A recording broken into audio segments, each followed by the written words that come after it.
Hey guys, I hope you are doing well.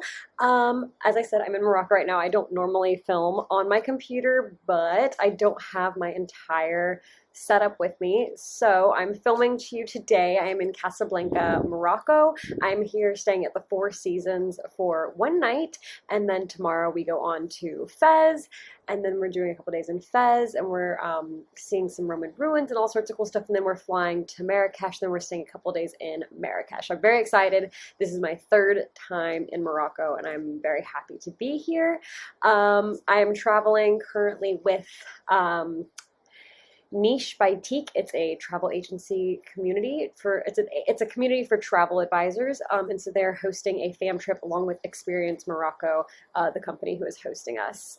So as a travel advisor, these are some of the fun perks I get. Anyways, going into today's episode. So today I want to talk about 7 epic places to travel if you are a solo female traveler. So most of the time now I either travel in groups like this or I travel with my partner. It's very rare that I travel by myself anymore, just because of the way my life works out. I just tend to be with other people now. But before that time, I did travel a lot, quite frequently, by myself. Solo travel was a very big thing for me, especially when I lived in Italy. I was traveling by myself solo quite a bit. So I'm going to go in and talk to you guys today about my 7 places that I recommend for solo female travelers right now in 2022. Let's go. Okay, so number 1, you guys are probably going to think I'm a little bit biased here, but Florence, Italy is my number 1 spot for solo female travelers. Florence is small. You can walk from one side to the other in 45 minutes or less. It's got so much history, so much beautiful architecture. The food is delicious. The wine is even better. And it's very safe. And it's very easy to sort of fall into a community, even if you're just there for a week, like to find, the bars that you like, to meet locals and just kind of mingle with the people in the area. Everybody in Florence is very welcoming. I don't recommend traveling to Florence during the middle of summer. I recommend going during the shoulder season, maybe May or September. Even the beginning of October would be a great time to go. If you go in December, you get to see the Christmas markets in the Santa Croce Piazza. I'm getting used to living in Spain. I'm saying plaza now instead. But in the Santa Croce Piazza, and there's beautiful lights all over the city. So Florence is definitely my number 1 spot for solo female travelers.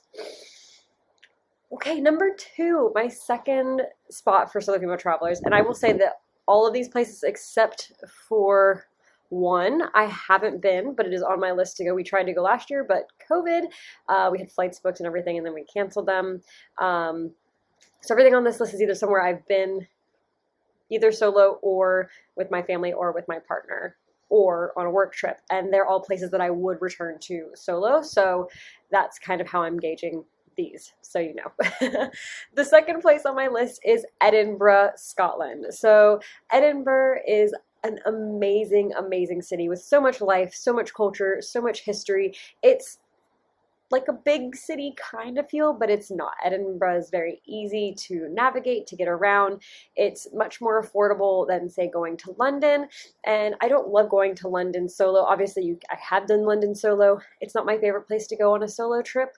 But I did love Edinburgh and staying there by myself. I thought it was really special. I actually wanted to move there for a little bit. That was the plan pre-COVID. I was supposed to move to Scotland in the fall of 2020, but when COVID hit, obviously, the pandemic threw all those plans out the window. I was going to go to Scotland and write my book, but I didn't, and now I'm living in Spain, so I cannot complain. But I do think that Scotland is a beautiful place. The whole country, wonderful to travel solo or with somebody else, but Edinburgh, especially if you want city life. Okay, number 3, for all of my adventurous backpacker style girls out there, Cusco, Peru is one of the most amazing places I have ever visited. There's so much happening. There's so much to do in the area. The Inca Trail, Machu Picchu, Rainbow Mountain, like Atitlan, something like that. You know what I'm saying? There's so much to do, and it's so easy to get to the rest of the Peru rest of Peru from Cusco. It's truly an epic destination, and one of my favorite spots to recommend to solo female travelers to visit. Okay, number 4 is Madrid. Spain in general is a very good place to travel solo. It's very easy to navigate the train systems. It's not as affordable as it used to be, but it is still relatively affordable compared to going to the UK for traveling solo. And there's just a lot happening. The Spanish are very welcoming, the food is good, the wine is good, and Madrid is a very safe city. It feels very safe there, although I will say I hate the Madrid airport with a burning, fiery passion of 1,000 suns. It is like hands down my least favorite airport in the world. I'll have to share that story one day, but oh my God, I hate that airport so much. Anyways, so yeah, Madrid, if you're looking to get a little bit of Hispanic culture, Madrid is definitely a great place to go. Barcelona, I've also traveled to solo, also a wonderful place. I went with Madrid for this because I felt a little bit safer in Madrid than I did in Barcelona. Barcelona, in certain spots, I didn't feel unsafe, but I did feel a little bit more uncomfortable traveling solo, just because it felt a little more, I think maybe Barcelona is a bit more like club life, and I think that attracts sometimes a certain type of community and drugs and things around it, if that makes sense. So being as politically correct as I can, I did sometimes feel that way in Barcelona, whereas I never felt that way in Madrid, and maybe it was just where I was going. That being said, I did feel very safe in Barcelona most of the time. It was just a couple times, and I never felt that way in Madrid. So, and Majorca, I've never felt unsafe in Majorca once, and I've lived there for 2 years now. So come visit me, say hi. Okay, number 5, I've got to say, is Porto in Portugal. So Portugal is like number 4, I think, on like violence-free countries of the world or something, or like happiest countries of the world, or safest countries of the world, something. Anyways, they're telling me some statistic when I was on my trip last week. Anyways, the reason being, Portugal is very safe. The people are very welcoming. It is very easy to navigate. It is beautiful. And like Spain and Italy, the food is good and the wine is even better. So there's really no losing by visiting there. Porto itself is a really beautiful, historic, quaint city. Absolutely amazing. Highly, highly, highly, highly recommend. Okay, number 6 is 6. This is not 6. This is 6.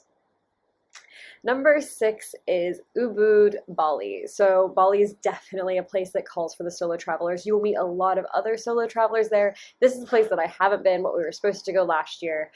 So hopefully we get there this year. I would really like to do my yoga teacher training there, either there or in India. I'm not really sure yet which I'm going to decide, but I do want to go to Bali and do some yoga retreats at the very least. And I just think that Bali attracts a certain type of people. And I think that that energy that is drawing people to Bali is often that solo traveler type of energy. And I think it's a great place to go if you want to meet other like-minded people, be somewhere tropical, not spend a ton of money, and just like totally sort of escape the Western world. I do think you have to be a little bit careful about getting caught up in the social media aspect of Bali, but if you just kind of turn your phone off, unplug, you will not regret it. Okay, and number 7, my last place on my epic places to travel for solo female travelers is Banff, Canada. Obviously, Canada, a very safe country. Banff is stunning. I do recommend visiting in the late summer to early fall if you do go. If you go too early, Lake Louise and Lake Moraine will still be frozen over, so you won't get that beautiful blue water that you always see in the photos. But Banff is stunning. There's hot springs, there are hikes, there is good food, there is nice people, there are golden retrievers everywhere. Like, I'm pretty sure to move to Banff you have to have a golden retriever. I think that's like in their city clause, like when you move. But honestly, Banff is one of my favorite places I've ever visited, and I think it would be epic for anybody who wants to experience nature and just traveling solo. Okay guys, well that sums up my video for today about my 7 favorite places for an epic trip. Okay guys, that sums up my video for today for 7 epic places for solo travelers to visit. If you guys have any questions, please let me know in the comments. Don't forget to subscribe and give this video a thumbs up. See you next week. Bye.